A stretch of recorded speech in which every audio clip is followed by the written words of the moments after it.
이제 다음 주, 다다음 주하고 끝나죠. 다음 주에 이제 우리가 뭘 하려고 그러냐면, 지난주에 말씀드렸지만, 우리 마가복음 공부하면서 이렇게 아예 그냥 써드려야 될 것 같아요. 첫째는 그냥 한번 생각해 보셔야 돼요. 마가복음 전체를 이렇게 공부하시는 동안, 뭐 저는 중간에 빠졌는데 관계없어요. 그렇게 하면서 느낌 같은 거죠. 말씀을 쭉 계속 보면서 느꼈던 거, 그거를 이렇게 자유롭게 말씀하실 거고, 또 두 번째는 이런 거 하셔야 돼요. 내가 마가복음을 공부하면서 내가 가장 사랑하는 구절,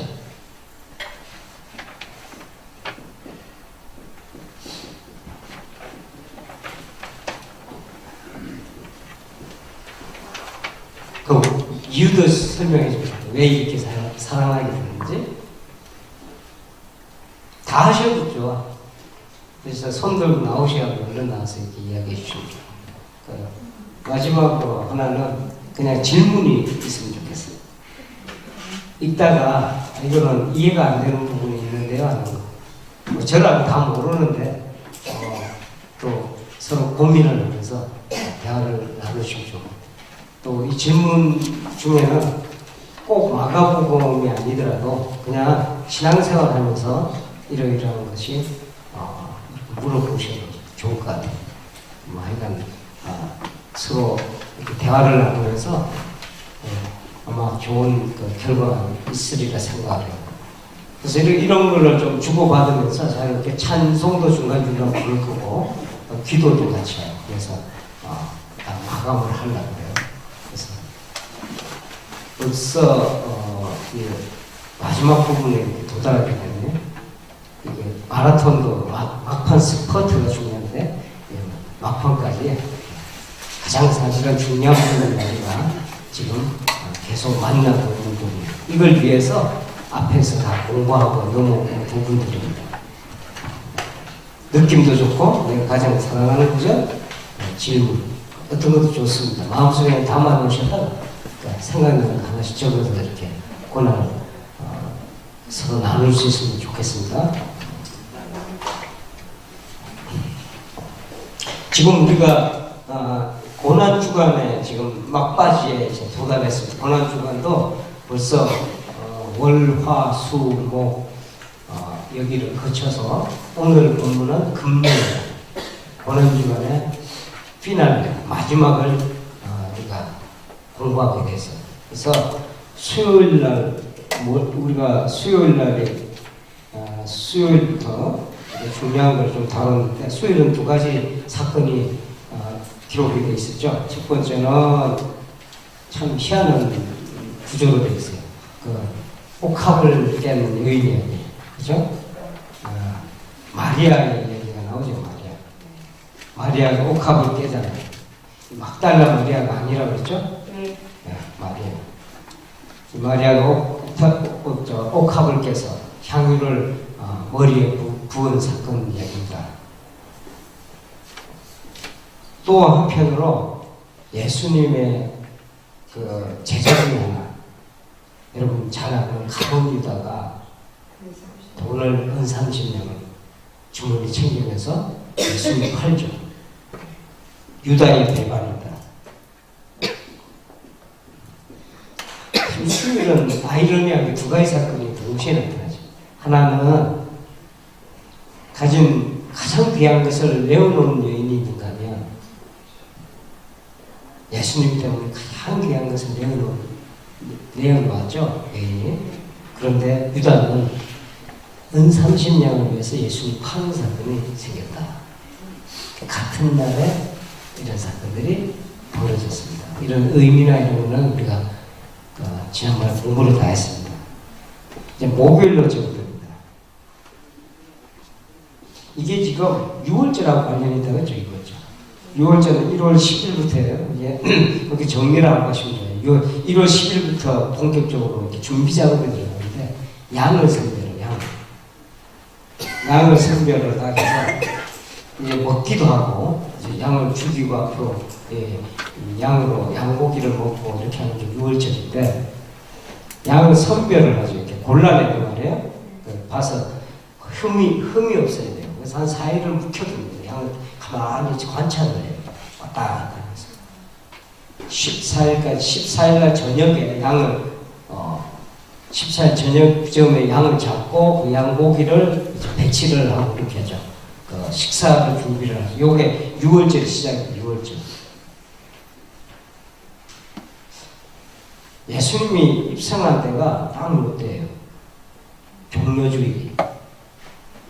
이게 예수님이 이렇게 6월절을 선택해서 예루살렘 들어온 게 아주 깊은 영적인 의미가 있어요.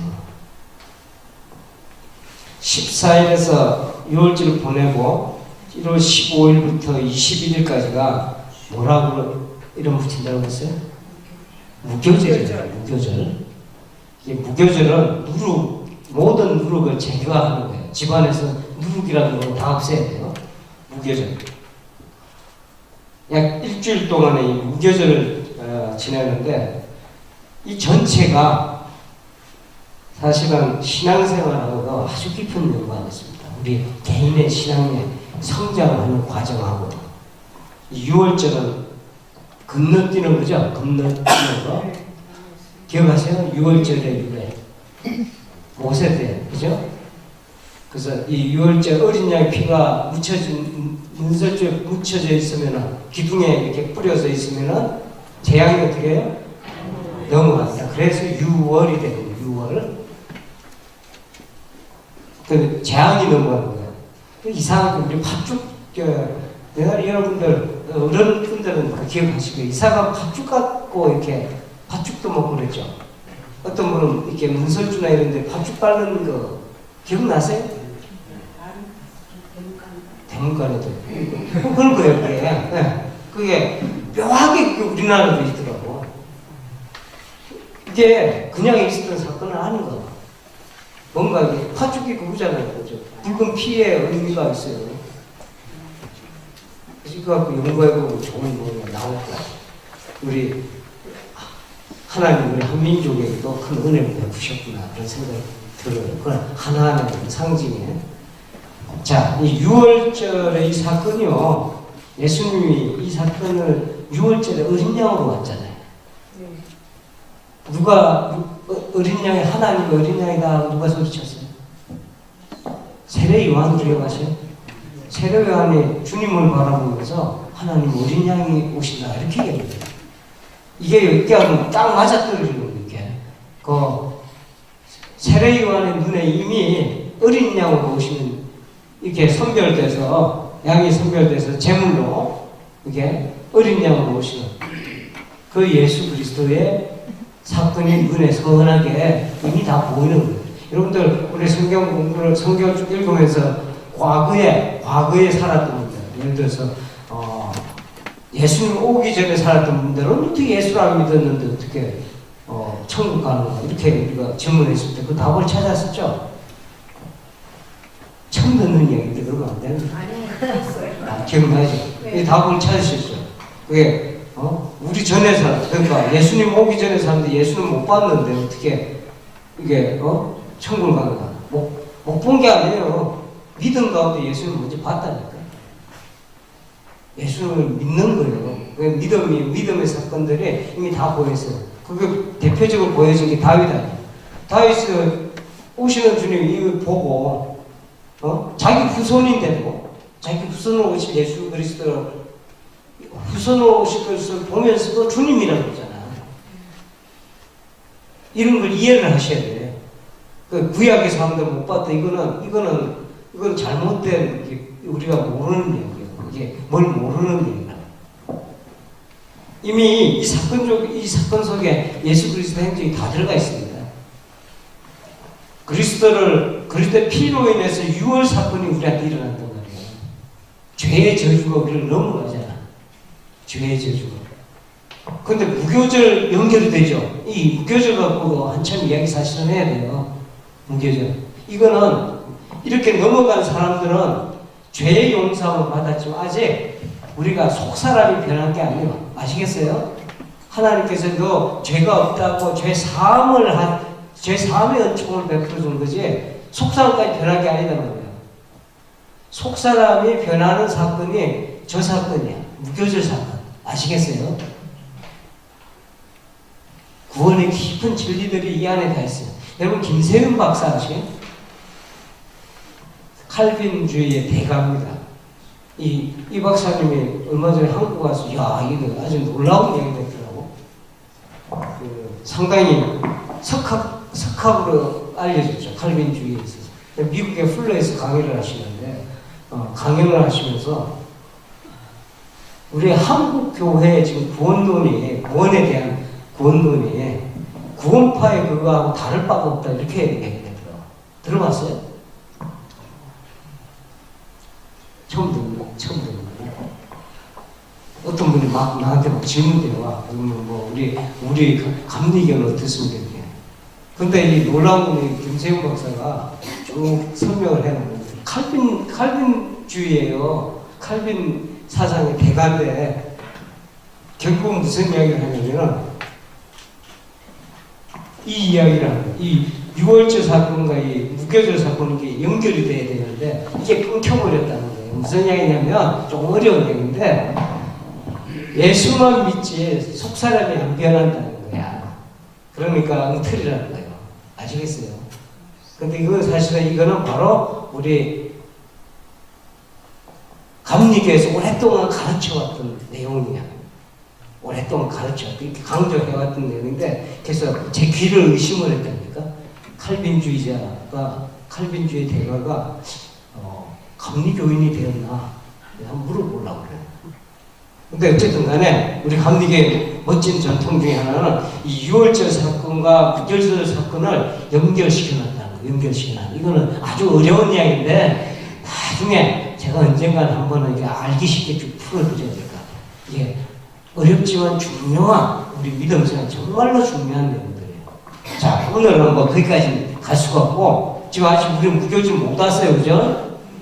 지금 6월절 얘기하고 있어요. 목요일 날에 6월절 만찬을 하시잖아요. 식사를 해요. 그 지난 시간에 우리가 다 했잖아요. 식사를 쭉 하고 이때 세족식도 사실에 있어서 세족식 그 만찬도 있었고 그리고 어디로 가시냐면 겟세마네 동산으로 갑니다. 밤이 맞도록 우리가 기도하신 예수 그리스도의 음성을 듣잖아요. 그리고 그 다음날 이제 마지막 금요일날 오늘 금요일날 다 못해요.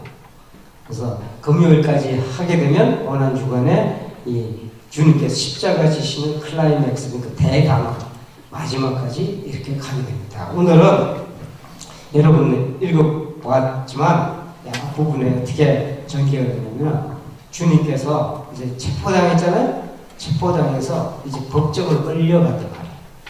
야, 근데 이제 본문 말씀에 첫 글자가 이제 새벽이라는 게 나와요. 새벽에 끌려가신 거예요. 기도하다가 붙잡혀 갔으니까. 그 산에서 붙잡혀 갔으니까. 그런데요, 나쁜 짓 하는데 이게 새벽같이 해. 이렇게 열심히 할 수가 없어. 새벽에, 보세요. 성경을 자세히 보세요. 새벽에 즉시 이렇게 기록되어 있어요. 새벽에 즉시 일어나 기도했으면 얼마나 좋아. 원래 새벽 기도잖아. 기도 시간이지. 새벽에는 기도해야지. 새벽에, 그런데요, 마음에 악한 것이 들어가 있으면, 미움이 들어가 있고, 시기가 들어가 있고, 이렇게 하면 잠이 안 와. 이 에너지가 딴 데서 나. 새벽같이 일어나. 혼자 일어난 게 아니에요. 사내들인 멤버들이 다 모였으니까. 사내들인 거기에 구성원들이, 그러니까 의회거든요. 우리로 말하는 국회의원처럼, 이렇게 의회 팀들을 한꺼번에 다 불러 모았다 모였어. 잠도 없다는 거예요. 새벽에. 그리고 그때 결정을 해버리잖아요. 죽이기를 결정을 했는데 그 죄의 목을 자세히 보셔야 된다고. 네가 그리스도냐 하고 물었더니 예수님이 뭐라고 그랬어요? 지난 시간에 우리가 했죠. 내가 그러다 이렇게 이야기했다고. 내가 네 말이 맞다 이렇게 하는 거예요. 그리고 옳다고 해서 체포해서 어디로 넘기냐면 빌라도한테 넘깁니다. 빌라도는 어디 사람이에요? 로마. 유대인이? 아니죠. 로마 사람. 로마 사람. 이걸 이해를 하셔야 돼요. 왜 빌라도에게는 뭐가 있는가 하면 산헤드린이라는 산헤드린 뭐 이름 이상해. 무슨 음식 이름 같아. 배가 고픈가? 산헤드린. 그러니까 여기 이게 그러니까 말하자면 유대 종교의 회의인데 이제 우리로 말하면 연회 같은 거, 컨퍼런스, 회의 그 대표자들 다 모여갖고 예수님을 죽이기로 결의를 하는 거예요. 죄가 뭐냐? 그리스도라고 했거든요. 이것이 신성모독죄다 이렇게 해서 신성모독 하나님의 이름을 더럽혔다는 거예요. 하나님 아들이 그리스도라고 자기가 자기를 이렇게 했는데 신성모독죄라 이게 정죄라는 게 말이 돼요? 말이 안 되는데 막 지금 되고 있다니까요. 잘 보셔야 돼요. 종교의 이름으로 신앙의 이름으로 이게 신앙이 잘못 가면요 안 믿는 이만 못해. 신앙이 잘못되면요 우리가 지혜로운 신앙생활을 하셔야 돼요. 이렇게 알고 하셔야 된단 말이에요. 내용을 정확하게 알고 막 가면 막가파가 돼요. 그죠? 그래서 어디 구원파 다는 나쁘진 않고 구원파 중에 보시면은 순수한 신앙인도 있을 거라. 근데 이게 인도를 잘못해갖고 거기가 서 있었단 말이야. 거기 가서 이러고 있다고. 응? 분명히 그 사람 나쁜 일을 하고 문제가 생긴 건 아는데 거기서 대모하고 앉았어. 근데 이런 일이 거기만 있나? 우리 안에도 있단 말이야 이게.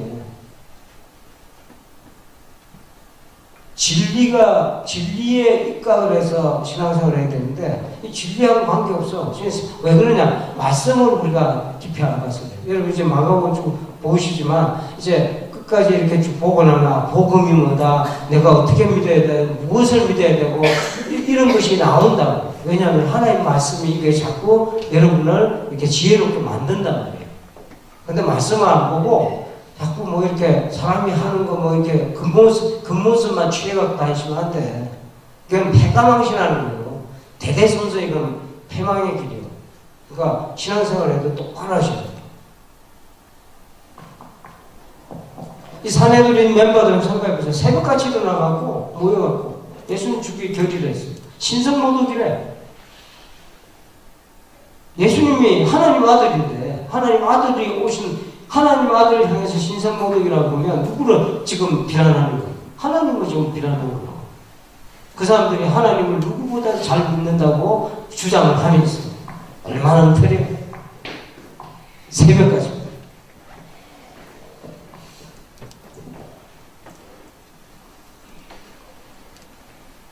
하나님 아들 예수님을 어떻게 하면 죽일 수 있을까? 궁리를 해서 만들어낸 것이 신성모독죄인데 이게 근데 로마 법정에 가면 신성모독죄는 죄가 없어. 로마 법정은 종교법이 아니잖아요. 우리 헌법에 신성모독이라는 게 있어요? 없어요. 아니 신성모독을 했다고 우리 이제 사형 차 대한민국 헌법이? 그건 없다니까. 로마법이 그래요.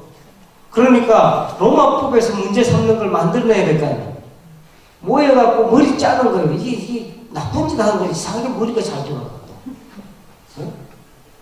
생산적인 일을 하는 게 아니고 밤낮 없이 이 짓 하는 거예요. 그래서 찾아냈어요. 찾아낸 제목이 뭐냐면 이걸 살짝 바꿔서 유대인의 왕이다. 그래서 진짜 죄를 세 가지를 찾아냈어요. 그 누가복음에 이렇게 좀 잘 나오는데 잘 읽어보면 누가복음 23장 2절에 한번 읽어볼까요? 23장 2절 한번 찾아보실래요? 그게 예수님을 잡아준 제목이 세 가지가 나와요. 세 가지 제목. 23장 2절. 누가복음 23장 2절.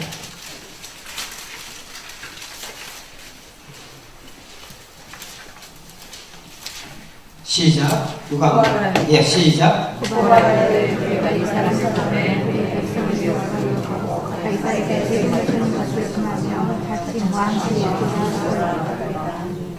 이게 세 가지 제목이 나오는데 첫 번째 첫 번째 뭐예요? 우리 백성은 미혹한 죄. 그러니까 이게 유언비어 퍼뜨리고 사람도 의지롭게 했다. 이게 진리로 이끌지 않고 거짓되게 이끌고 갔다. 미혹한 죄. 두 번째.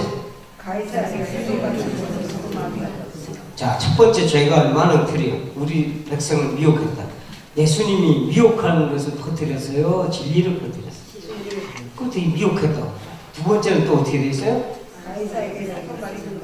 세 가지는 금했다. 예수님 금한 적 있어요? 없어요? 없어요. 예수님 뭐라고 그러셨어요?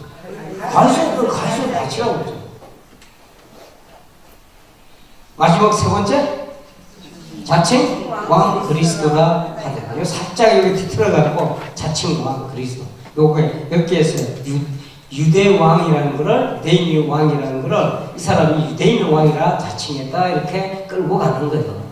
유대인의 왕이 왜 문제가 되냐면, 자, 유대인의 왕이라고 하는 거는 문제가 되죠. 왜냐하면 그 통치자는 누구였어요? 그때 당시에? 로마잖아요. 로마 황제 아니에요. 황제가 권력을 쥐고 있는데 자기가 임명하지도 않은 사람이 유대인의 왕이라고 하는 이건 뭐예요? 이거 반역죄예요. 그래야 돼요. 이거 심각해진다고. 그런데 재밌는 거는 자, 유대인의 왕이다 이러는데 그 재밌는 거는 예수님한테 네가 유대인의 왕이냐 물어요. 그랬더니 예수님 뭐라 그래? 내 말이 옳다. 네가 말이 옳다 이렇게 해요. 만일에 여기서 아니요 내가 쟤네들이 나한테 이렇게 덮어씌워서 이래버렸으면 예수님을 이렇게 긁고 넘어갈 건덕지가 없었단 말이에요. 왜냐하면 여러 가지로 고소하고 여러 가지로 했는데 이 빌라도가 머리가 돌아가는 사람, 머리 돈 사람이 아니고 머리가 영리했단 말이에요.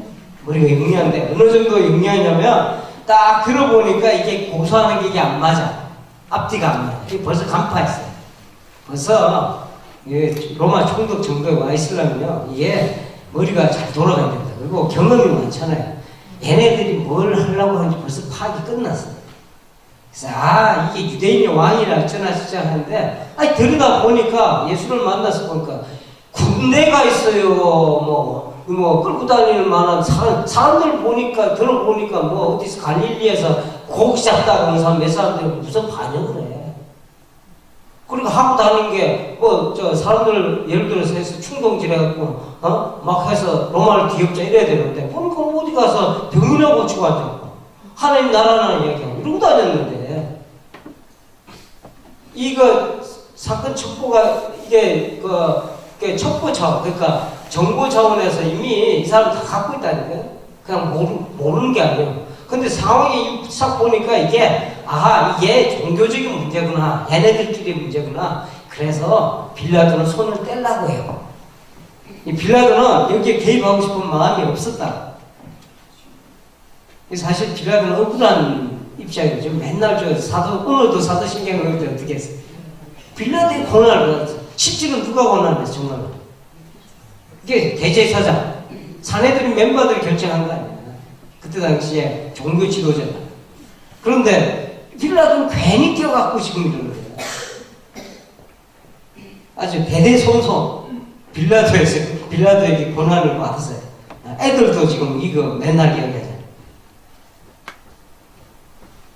근데 주님께서 자기를 변호를 해주셨으면 빌라도 명분이 생겼을 거예요. 야, 이거 들어보니까 아닐 거다 했는데 그런데 인정을 해버렸잖아요. 자인을 했단 말이에요. 그거 무효화 시킬 수가 없잖아요. 그런데 보니까 아니다 말이에요. 그래서 그때 찬스를 보니까 예수님을 방법이 하나 생겨서 그게 뭐냐면 그 유명한 바라바냐 예수냐. 바라바가 붙잡혀가고 이 반역죄 일종으로 붙잡혀갔어요. 뭐 강도증 아니기보다는 열심당원이라고 해서 그 로마에 대해서 별로 안 좋게 이렇게 항의하고 이랬던 군대가 아니라 무리 몰고 다니면서 밀란이라는 거죠. 밀란. 네. 그래서 이 사람이야말로 지금 반란자예요. 근데 둘 중에 하나를 놓아주는 그런 명절 때는 한 사람을 놓아줘야 돼. 그럼 당연히 빌라도 생각에 누굴 놓아줄 거라 생각했어요? 예수를 놓아줄 거라 했는데 이상하게도 사람들은 반항. 왜 그랬을까요?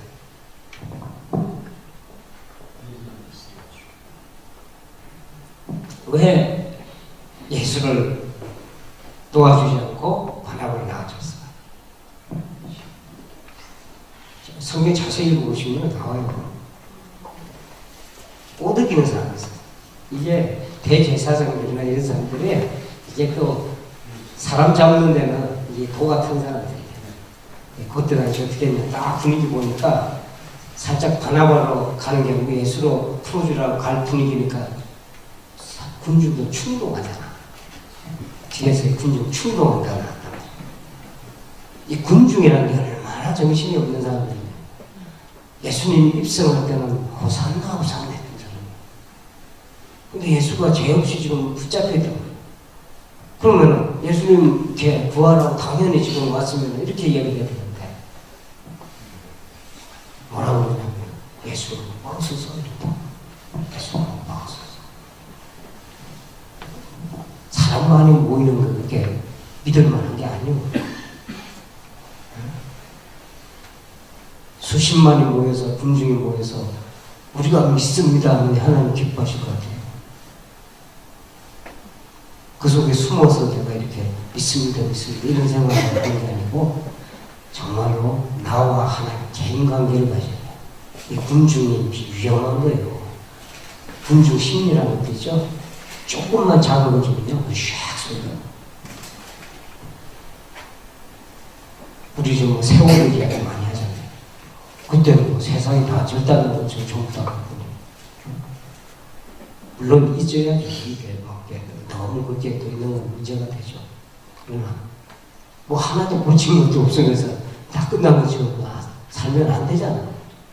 근데 우리는 금방 잊어요. 왜냐면 이 군중에 대해서 관심사를 어떻게 끌고 가야 되냐. 이게 따라서 이게 금방 변할 수도 있어요. 못 믿을 게 군중심이야. 못 믿을 게 군중의 인기.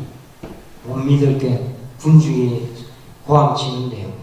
소리 많이 높은 데서 몰려다니면서 이렇게 하는 것도 좋지만 꼭 생각하시는 게 혼자 고요한 곳에서 하나님과의 개인 관계를 여러분 깊이 가지셔야 돼요.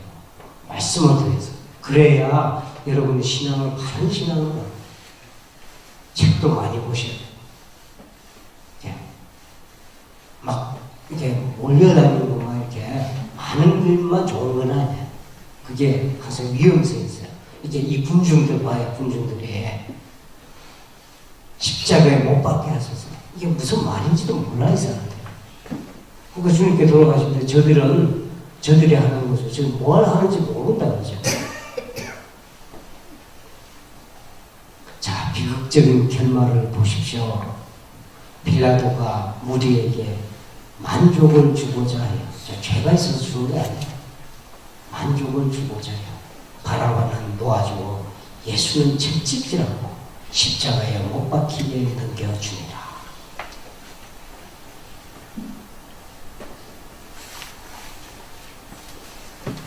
우리가 바라봐요. 생각해보고 사람의 만족을 위해서 사람이 어떻게 생각할까? 우리가 하나님을 더 마음에 깊이 두고 하나님이 어떻게 생각할까 마음을 두는 게 아니고 신앙생활 하는 사람들도 그렇게 잘못을 범할 때가 많아. 내가 뭘 했어? 왜 이걸 안 알아주냐 이게. 그런 마음이 한편은 많이 들어요. 이거 경계를 하셔야 된다. 하나님 보고 신앙생활을 해야 된다니까. 이게 쉬운 거죠. 참 어려운 게 이 말이에요. 하나님 보고 신앙생활. 하나님만을 마음에 담고 신앙생활을 해야 된다. 교회에서 이렇게 직분이나 이런 거에 중요하죠. 섬기라고 주는 거예요. 인정받으러 주는 게 사람의 칭찬에 사람의 인정을 받으려고 마음을 두시면 안 돼. 세상에 마음을 두시면 안 돼. 하늘에 마음을 두고 사셔야 돼요.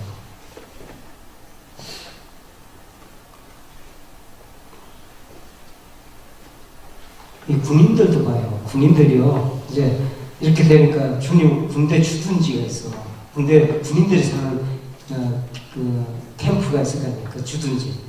그걸 끌고 와서 거기서 그냥 때리고 자색옷을 입히고 가시관을 엮어서 씌우고 격려하며 뭐라고 하냐면 유대인의 왕이여 평안할지어다 하면서 조롱을 해요. 이게 무슨 의미인지도 모르잖아요 지금. 아니 예수님이 로마 군인들한테 뭘 잘못했어요? 뭐라 그랬어요? 여기라도 한마디 했어요? 그런데 이 사람은 뭘 했는지 몰라도 그냥 이렇게 때리고 그냥 이렇게 능욕하고 이렇게 하나님 아들인데 아무 잘못이 없잖아. 뭐를 이 땅에 와서 무슨 잘못을 저지른 것이 갈대로 주님의 머리를 치면 침을 뱉고 꿇어 절하는 척하기도.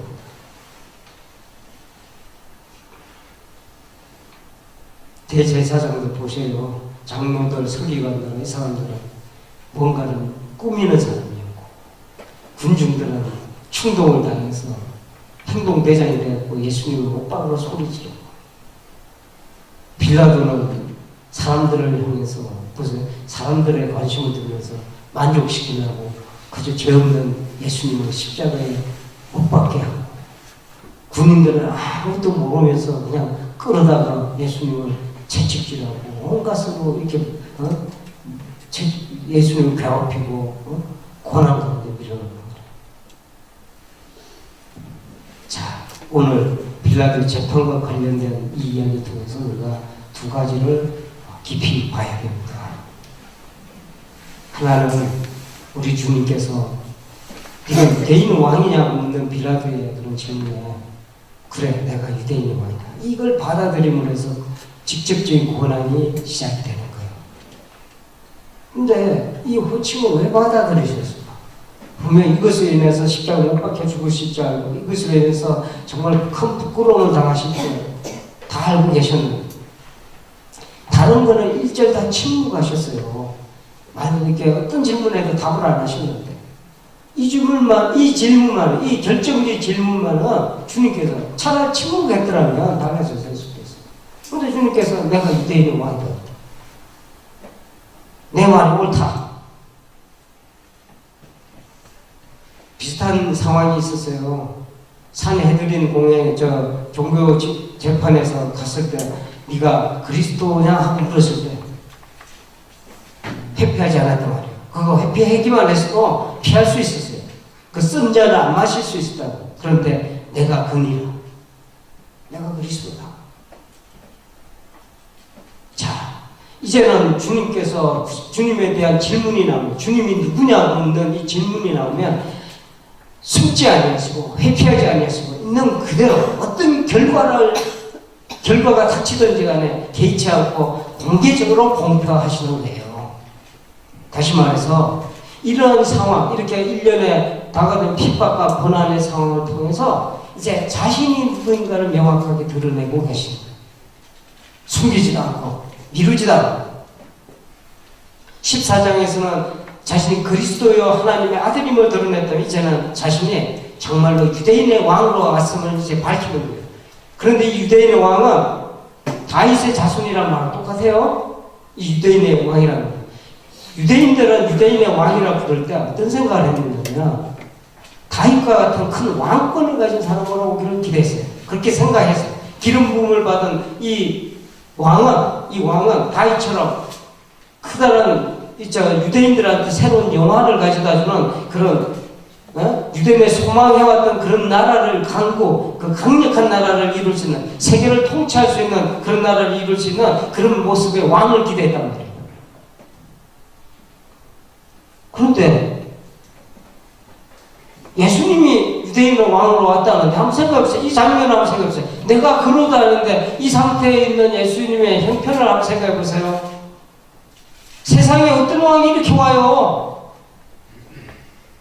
강력한 군대에 호위가 있었어요? 군대가 있었어요? 없었어요? 아무도 없었잖아. 왕이 머무는 화려한 궁전을 갖고 있었어요? 예수님 뭐라고 했어요? 내가 인자가 머리 둘 곳이 없도다 그랬잖아요. 중심 곳도 없어. 쉴 곳도 없어요. 많은 종들이 시중을 들었나요? 천만의 말씀이요. 그 왕은 마치 도수장에 끌려가는 어린 양처럼 세상의 죄를 홀로 감당하면서 죽음을 기다리고 있다는 점에서 이 세상의 상식으로는 도무지 이해할 수 없는 그런 이상한 왕이에요. 이것이 주님이 말씀하신 내가 유대인의 왕이다 하는 이 모습이에요. 주님이 말씀하신 유대인의 왕은 세상의 죄를 홀로 감당하기 위해서 죽음을 기꺼이 맞아들이는 철저한 희생제물로 세워 세상을 섬기기 위해서 철저히 자신을 비운 완전한 종으로서의 왕이에요. 종의 왕이에요. 섬김의 왕. 빌라도 앞에 죄인의 몸으로 서 계신 주님 모습 보세요. 이 왕의 모습 그대로예요. 아무것도 할 수 없는 연약한 예수 그리스도의 그 모습 그대로 와 있어요. 주님은 이렇게 이야기합니다. 보라, 내 이 모습이 너희들의 왕의 모습이다.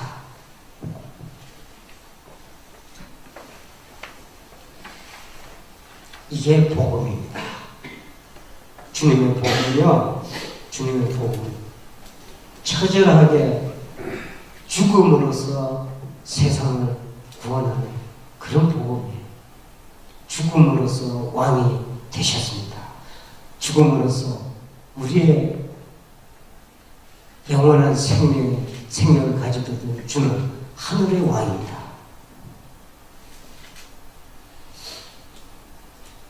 자, 두 번째, 재판과 관련된 중요한 내용 하나 더 있어요.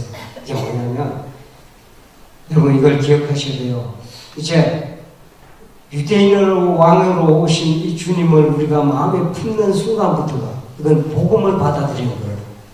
이 예수 그리스도를 우리의 주로 인정하는, 우리의 왕으로 인정하는 순간부터 이제 이게 복음을 받아들이는 순간인데, 이런 순간부터 새로운 삶에 우리가 직면할 수밖에 없다. 그걸 기억해 두셔야 돼요. 자, 보십시오. 주님이 왕을 드러낸 순간부터 무슨 일이 있었어요? 복음이 드러나면 드러날수록 악한 자들의 그 저항은 격렬해졌어요. 왜냐하면 이건 전쟁이에요. 주님의 복음이 이 세상에 오는 순간부터 사단의 세력과의 전쟁이 일어났다고. 복음의 전파를 막아야죠. 복음이 있는 곳에 자기네들 살 수가 없으니까. 복음이 있는 곳에 자기들이 견딜 재간이 없으니까. 복음을 믿는 일은요, 복음을 전파하는 일은 혈과 육에 관한 것이 아니라 바로 정사와 권세와 이 어둠의 세상 주관자들과 하늘에 있는 악의 영들에 대한 것이다 하는 것이 바로 에베소서의 선언입니다. 예수님 자신이 그리스도임이 증거되자마자, 복음이 드러나자마자 다양한 형태의 악한 자들이 전례 없이 협동작전을 해요. 서로 사이가 안 좋았는데 이때는 협동작전을 한다. 대제사장 그 장로들, 서기관들은 이 음모 전체를 주님을 막고자 하는, 주님의 복음을 막고자 하는 이 음모 전체를 설계하고 추진합니다. 그리고 자신들이 지닌 지식과 경험을 다 끌어모아갖고 예수님을 체포하고 재판장에 끌고 가서 어떻게 죽음의 판결을 이끌어내는 걸 철두철미하게 준비하는, 말하자면 죄의 설계자들이에요. 무리들 보십시오. 십자가에 못 박으라는 무리들 보십시오. 이 사람들은 충동해. 이 사람들이 대제사장들, 종교 지도자들이 충동하기 시작하니까 아무런 생각도 없이 그대로 따라갑니다. 그 중에는 예수님을 따라다녔던 사람들도 있었을 것이고, 오병이의 기적 속에서 빵도 먹은 사람도 있을 것이고, 물고기 먹은 사람들도 있을 것이에요. 환영이빠 예수님이 이렇게 예루살렘 들어올 때 호산나 외쳤던 그 속에 있었던 사람도 있었을 겁니다. 바리새인들이나 서기관들이 가르침과 같지 않는 말씀을, 예수님의 말씀을 듣고 크게 놀란 사람들도 있었을 겁니다. 그런데 이 죄의 설계자들이, 이 사내들의 이 멤버들의 충동하는 이 충동에 귀가 속게 돼서 뭐라고 그러냐면 예수님을 못 박으라고 소리를 지릅니다. 빌라도는 어떻습니까? 예수님 무죄로 확신했어요? 유대 지도자들의 흉계도 간파했어요? 그런데 이런 진실하고 관계없어요. 이 사람들은 진실이냐 아니냐가 아니고 이 자기가 통치하는 이 백성들에게 만족을 주느냐 아니냐 이것만 한답니다. 오늘 우리 정치인들하고 다른 게 있어요. 근데 정치인들이 마치 구세주자들입니까? 로마 군인들 보십시오. 군인들의 임무가 뭐야? 총독이 임하는 것을 명하는 것을 그 명령하는 거 그대로 행하면 그만인데, 근데 왜 이렇게 모아서 주님을 마음껏 때리고 능욕하고 주님을 끌고 다닐 수 있게 아주 극심한 고난을 줍니다. 주님의 십자가라는 거는, 잘 들으세요. 주님의 십자가라는 거는 이 사람들의 악한 죄들이 한데 모여 만든 합작품이에요. 어느 하나만 갖고 되는 게, 이 모든 것이 모이면 주님의 십자가를 못 밟는 거야.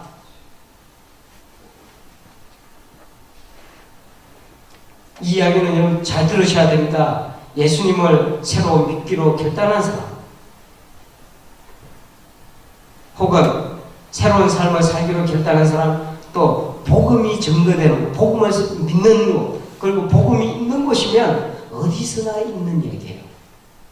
놀라시면 안 돼요. 핍박이 있다 놀라시면 안 돼요. 예수를 반대하는 것이 있다고 해서 놀라시면 안 돼요. 이게 당연하다 생각하세요. 언제나 나타날 수 있어요. 복음이 있는 곳에 극심한 핍박이 있을 수 있습니다. 왜냐하면 그래야 자기네들이 견딜 수가 있습니다. 복음이 있는 곳에 자기네들 설 자리가 없어요. 복음이 확장되는 곳에는 이 사탄의 세력은 깨어지기 마련입니다. 이게 복음의 능력이기 때문에. 자, 오늘 말씀을 약간 이렇게 정리를 해드려야 될 것 같아요. 주님께서는 유대인 왕으로 오셨다고 그랬죠? 자, 오늘 재판에서 두 가지를 했는데 유대인 왕으로 오셨다고 했어요. 그래서 맞습니다. 우리 주님은 이 유대인의 왕이란 말이 다른 것이 아니고 고난받는 종의 모습이에요. 성기로 오셨다.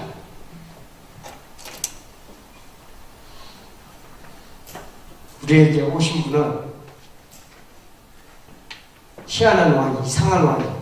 근데 제가 어떤 찬송을 보니까 이 모습을 너무 아름답게 그려놨어요. 원래 영어 찬송인데, 이제 여러분 갖고 계세요? 받으셨어요?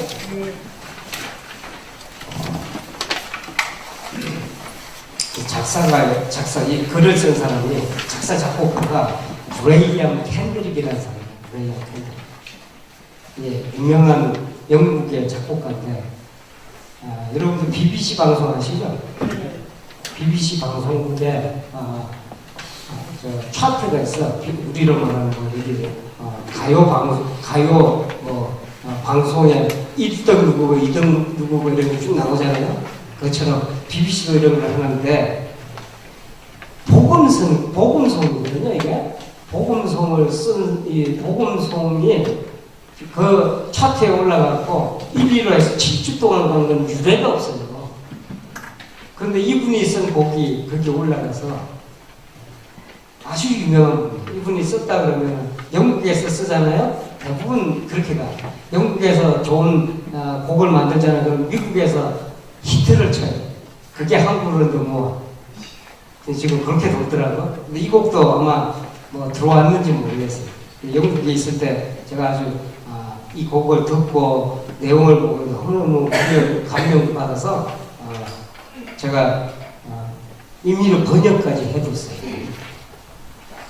번역을 했는데, 혹시 이거 읽을 분이 있어요? 아니, 없으면 없어요? 없으면 제가 그냥 이제 조금 있다가 이 곡을 우리가 듣게 될 거예요. 그런데 영어로 나오거든요. 근데 영어로 나오면 무슨 뜻인지 모르잖아요. 음은 참 아름다워. 제가 이렇게 번역한 거를 좀 이렇게 참고를 하시면서 내용을 이렇게 가만히 들어보시면 아주 여러분들한테 은혜가 될 겁니다. 하늘로서 힘없는 아기로 오셨네요. 영광을 감추시고 우리에게 오셨네요. 섬김 받기 위함이 아닌 섬기기 위해 나를 살리려 생명을 버리시고, 그는 바로 우리 하나님 섬김의 왕, 자기를 따르라 하시네. 다른 이들을 섬기는 제사로 섬김의 왕께 예배하라시네. 뒷부분에 나오는 이 후렴이었어요. 자, 2절이 이렇게 됩니다. 저는 2절을 특별히 좋아합니다. 눈물의 정원에서 겟세마네 동산에서 이야기해요. 눈물의 정원에서 내 무거운 짐을 지셨네. 슬픔으로 찢겨진 마음으로 외치셨네. 다만 아버지의 뜻대로 하옵소서. 3절의 노래입니다. 그분의 손과 발을 보라. 사랑을 전하는 못자국들은 잔혹한 못에 내어맡겨 우주를 덮은 사랑의 이야기라. 그분의 섬김을 배우라. 섬김의 왕을 나의 왕좌로 모시라. 서로 먼저 사랑하라. 아니면 지금도 그리스도가 행하시는